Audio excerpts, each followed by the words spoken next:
Hey everybody, Sandy here. We're back with another can cooler. You'll notice that there is a white streak down it. I've sprayed this with, well, it was Rust-Oleum. I can't tell you what the color was. It's some sort of beigeish, tannish, off-white. And I did that purposely because I knew I was going to be doing a wood grain on this. And what I've done here is I put Mod Podge onto this, and then I sprinkled cornstarch baby powder over top of the Mod Podge, and I let it dry. And what my hopes are, and we're once again experimenting together, I'm hoping that when I put the brown inks on here, that this looks like a live edge board. We're doing a river table sort of design on this. So we're going to see how it all comes together. This is a 12 ounce, by the way, and it has one of those screw off bottoms that you can open a bottle with. And okay.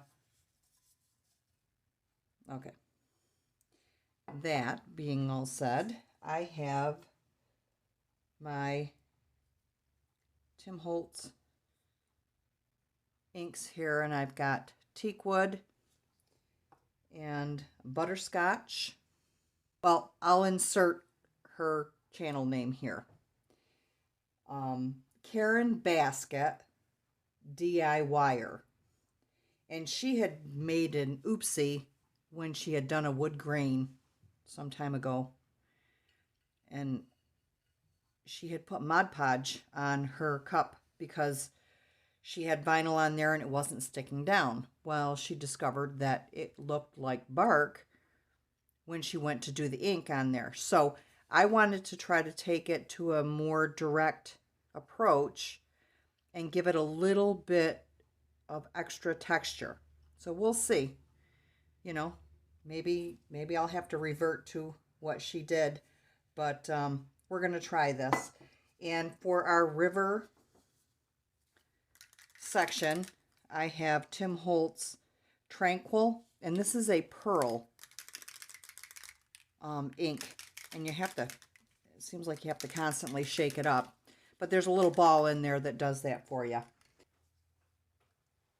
So I want to start, now these two are for my blues, so I want to keep those off to the side. I have my brown brush that sees all kinds of alcohol inks, and then I've got my 91% alcohol, and I think I'm going to start by just spraying my brush a little bit, and this is 91% alcohol as well. Start that way. As you can see, I've already had brown ink on here, and I'm going to start light and then move. And I always say I'm going to start light, but I'll be darned if I can ever remember which one is lighter. Oh, caramel. That's what I want. It's over there. Well, I didn't show you, but yeah, let's start with caramel.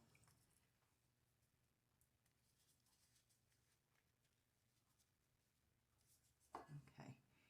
And I'm going to try to stay basically with the way the edge would go, because that's where your wood would be. And this is a very curvy cooler, so we're gonna have to work with that. All right. Oopsie poopsie. I sent that one a flying.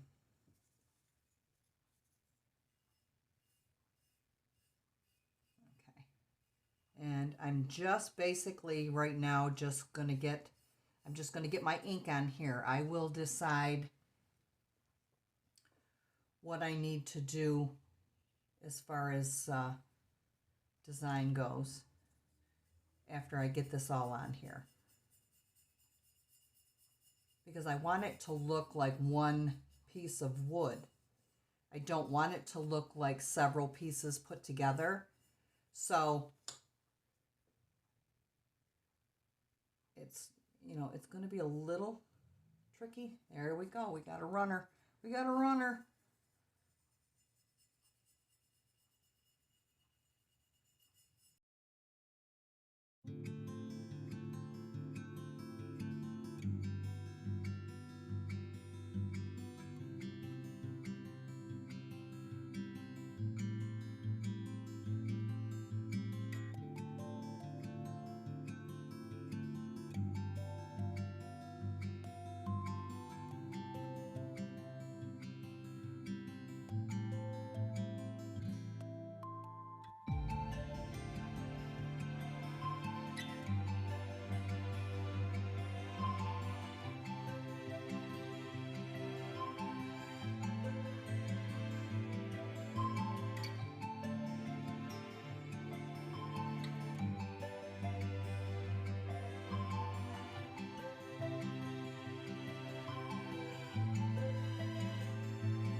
We need to decide what's going on here, and I don't want this to be really dark. That I'm going to put the river section in here and try to get it to go off in another direction as well. So I'm feeling like the bark shouldn't be too dark, but I think I want it different than this. I don't care for the caramel on there. So, and go into the teak wood. And maybe if I just, wait a minute, was this for blue? This wasn't for blue. I think this might have been for brown. You know what, let's test it and see if it's got color in it. I just put a drop of alcohol ink. Looks like it might have had some green in it at one time, but it's not overly saturated in it, so I think we might be safe. Whoops, whoopsie poopsie. That just wanted to take right off on me. Let's see what this does.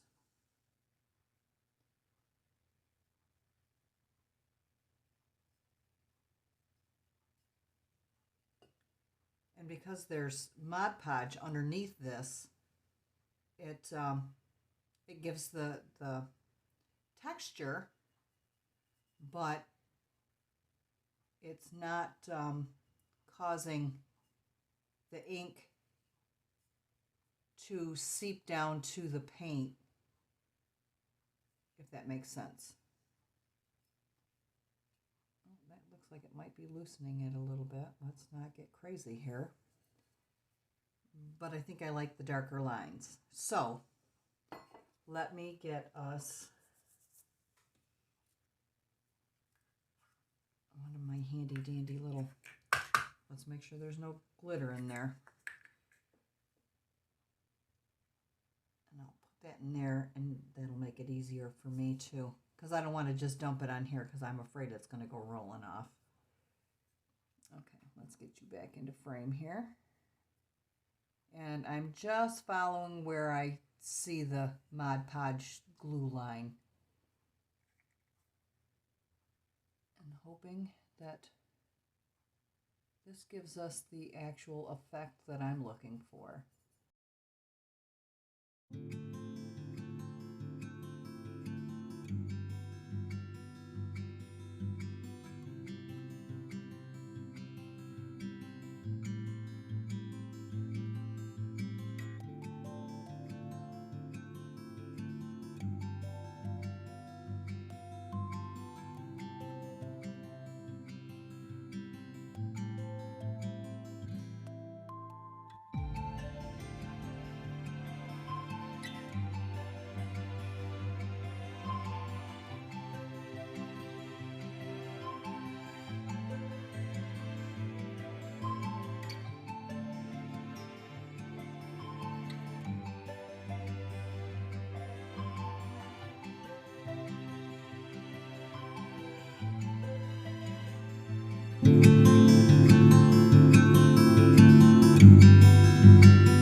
section of this. Now we just did this.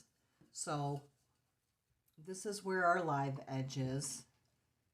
And yes, we're planning this out together.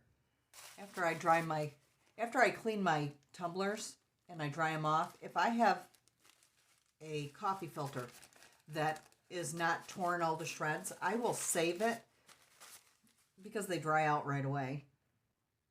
I'll save it so that I can use it for other things, such as cleaning up an area when I'm doing my alcohol inks. So because I want some of the brown under the blue alcohol ink, I will leave that, leave it there, but I want it toned down a little bit. That's what I'm trying to say. Words, words, words. So I'm just dropping some alcohol onto this old coffee filter and using that to map out the area that I want the blue to go. Now, see, it still leaves me with some brown, but not as heavily as it would if, I'm thinking that the interaction isn't going to be as bad. That's what my thought is. So now I need to concentrate on these parts here, and I may have to clean that off again, but at least I have a map, and that's what I'm looking for.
I've mixed up my resin, about 15 milliliters, and I've put just a teeny tiny bit in the bottom of this container.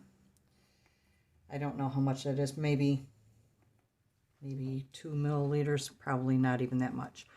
I'm adding some blue shimmer mica powder. I don't know the color of this because it came in a bundle, but that's what I'm adding, is 3 of these little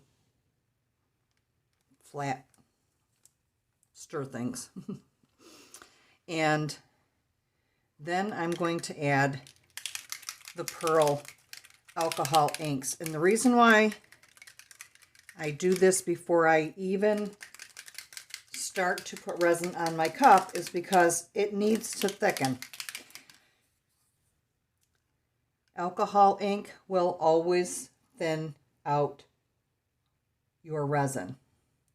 So it takes a little bit longer for it to thicken up.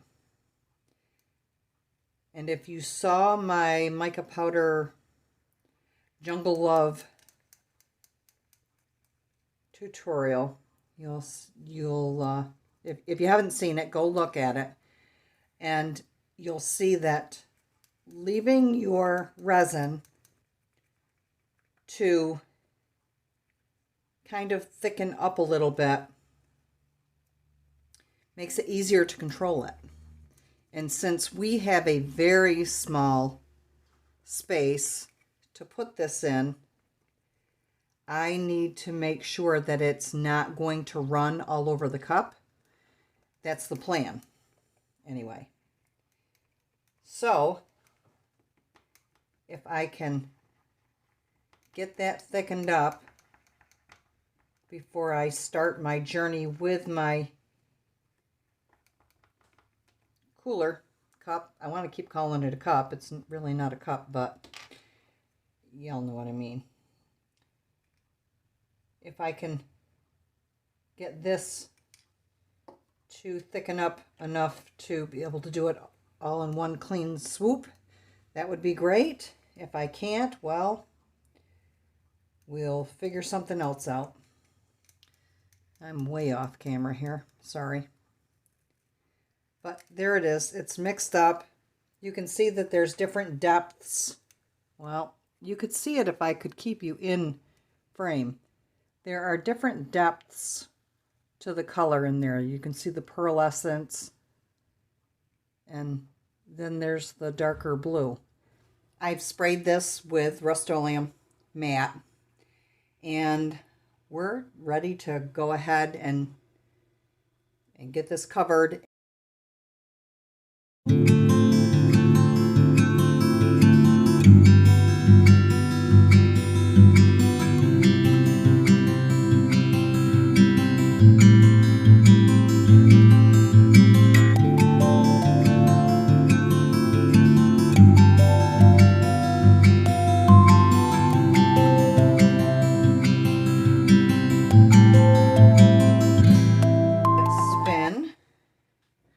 Well, this is sitting and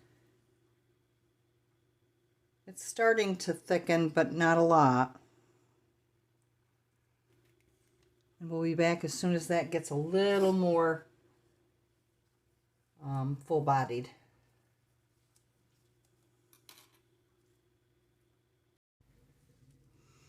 It's been about 35-40 minutes, and this is finally starting to set up a little bit. Not a lot. So I may be pushing my luck, but we're going to give this a try and see how well it goes on and stays on. And I'm going to start right in the middle. I hope that's in camera for you. I don't want to, let me see here. I don't want to put it on all the way to the edges, you know, out toward the brown.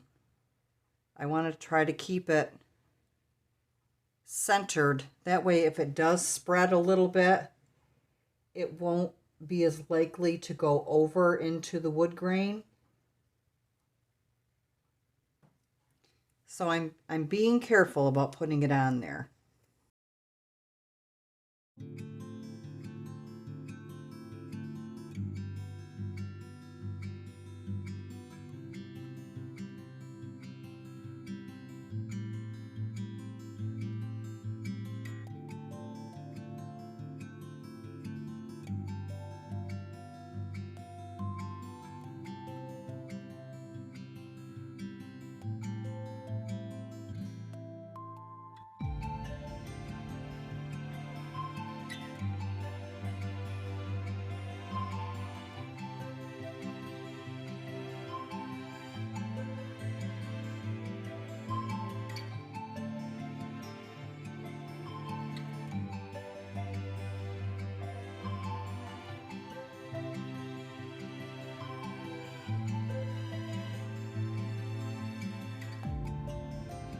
We'll be back for the inspection and the next epoxy. I won't do it. I won't do the next coat until I can be on here with you guys so you can see it. Just so you have a good idea as to whether or not this moved too much. We'll see you in a second or two. This has been epoxied, as you know, and I have gone through and sanded some just small spots where I had little pokies, and along this edge where we know there were bubbles in there that I called wormholes. I have sanded anything that kind of raised up a little bit as those bubbles came through there. But my river, although it did pretty much stay where I wanted it to, it did kind of move in some spots, like right here and right here. It got a little too close. So what I've done, and you can see here, the darker around the river, that wasn't there when I got to it. So what I've done is, you see this black line right here, and then it's brown down here, and it's thicker. What I've done, and I'll show you, I've got a black Sharpie marker, and I just outlined the river. Now I did all this over here, but I outlined it with the black, and then I took my caramel that I was using on the tumbler, and I have an old brown Sharpie marker that is all dried up. Still very useful. So I'm going to show you, I want you to see around the edges here how it looks darker. I don't know how well, there we go. It looks darker, but it's not black in a straight line like that. It just is kind of bled out. So what I do, and I left this so I could show you, is, what the heck is on there? I'm going to put a little bit of this alcohol ink into this container. Just a couple of drops. And because I was working with this, it was already primed, but you might want to put a little tiny bit of alcohol onto your marker felt tip. Dip it into your ink, and then you're going to pounce on that. It'll leave the, I can leave the darker toward, the black toward the river.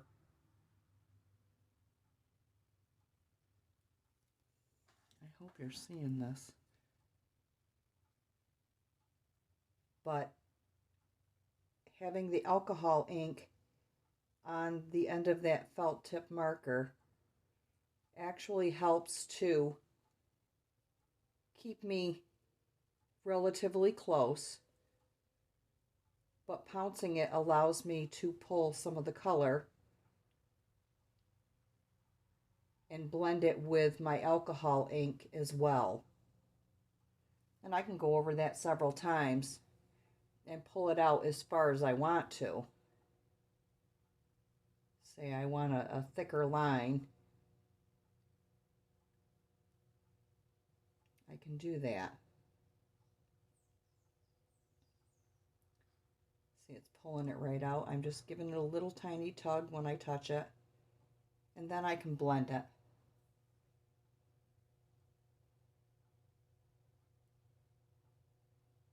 So that it looks like a raw edge there or a live edge. It looks pretty good and it blends in pretty well. This down here is a little bit too jaggedy, wonky. I don't care for that. So I'm just going to widen it out a little bit. There we go. I didn't want it to have the lines. You can also go in and touch up your knots if you want to. Even without, like we've got this knot here. I'd like to see that a little darker in the middle. So I'm going to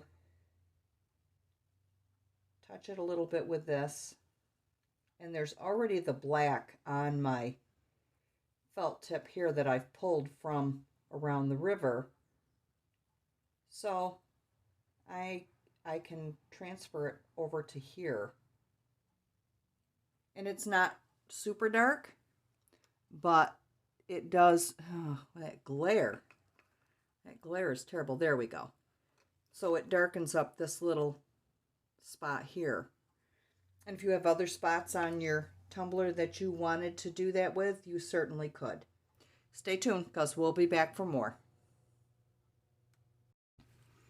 I sprayed this only in the areas that I needed to, where I did any alcohol ink. I didn't spray the entire thing. I don't find that to be necessary. It's dry. I've mixed up approximately, I think maybe 5 milliliters of my epoxy. Let it sit for a little bit to get some of the bubbles out of it. I retaped the top of my cooler, and now I'm just going to go ahead and get this epoxy on here.